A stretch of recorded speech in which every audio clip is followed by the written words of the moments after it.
Why it's healthy to reflect on your past relationships. Whenever we experience a fallout or a breakup with someone, we often have a natural tendency to reflect on that relationship. Often it can be a painful process. We ruminate constantly about someone, staying up all night thinking about the mistakes we made, the negative signs we missed, and all the things we could have done differently to make it work.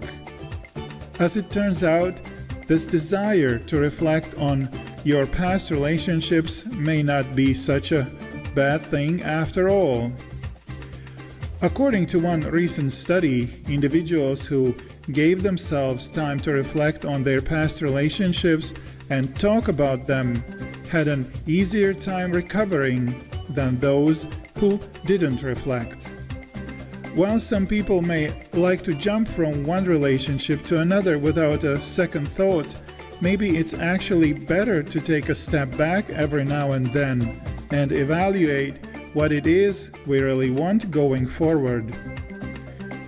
Your past relationships can be a tremendous resource of insight and information into the mistakes you made in the past and how you can improve yourself in the future.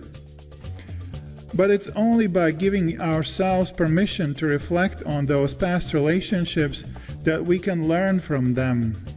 While excessive rumination on our past is said to be a contributor to depression and poor mental health, some research shows that not all rumination is bad or counterproductive.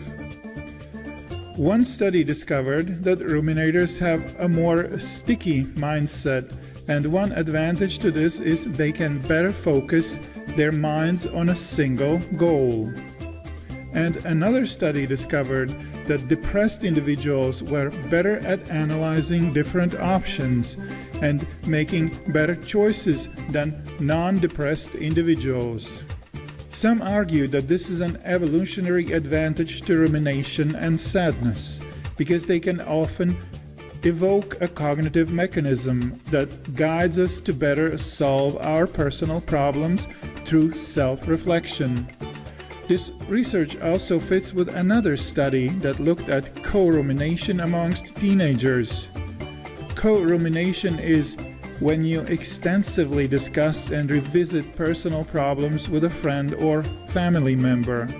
Results showed that those who did more co-rumination and self-disclosure to others also reported higher quality relationships as well as better emotional adjustment to their personal issues. All of these are compelling reasons why it's so important to reflect on our past relationships. Here are 10 practical tips to help improve your own self-reflection. 1. Accept your feelings. Just recognize your feelings as they are, without trying to change them.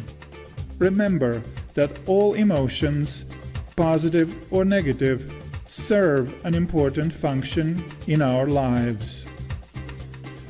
2. Give yourself time and space. We all need to give ourselves time and space to digest our experiences, especially big life-changing events. Don't hesitate to schedule some alone time for yourself. Take a walk, go to the beach, sit outside, and look at the stars. 3. Be honest about your mistakes. You'll never be able to learn from your mistakes of the past if you aren't honest about them. No one's perfect, but it's those who take responsibility for their mistakes who continue to learn and grow. 4.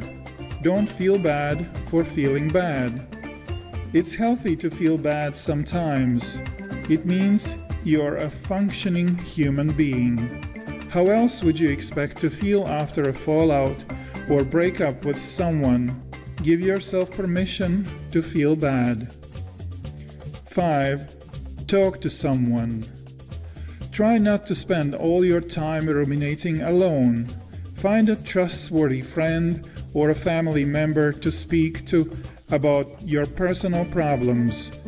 Often sharing your issue with others can give you a new perspective on a relationship, or at the very least some social support and reassurance.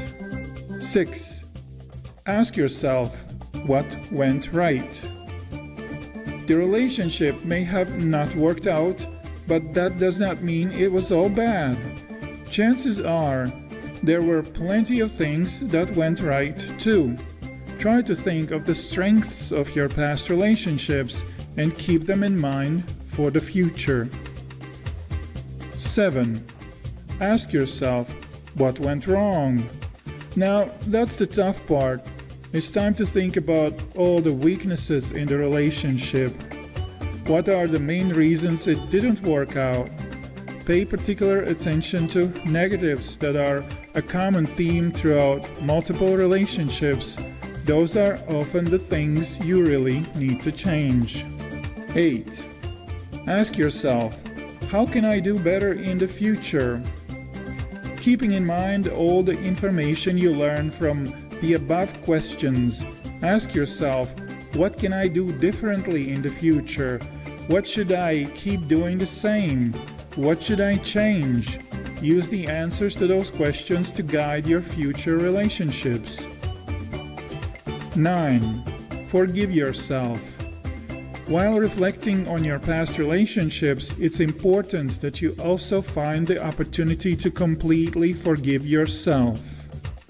If you continue to cling to your past mistakes and beat yourself up over them constantly, you'll never be able to fully move on.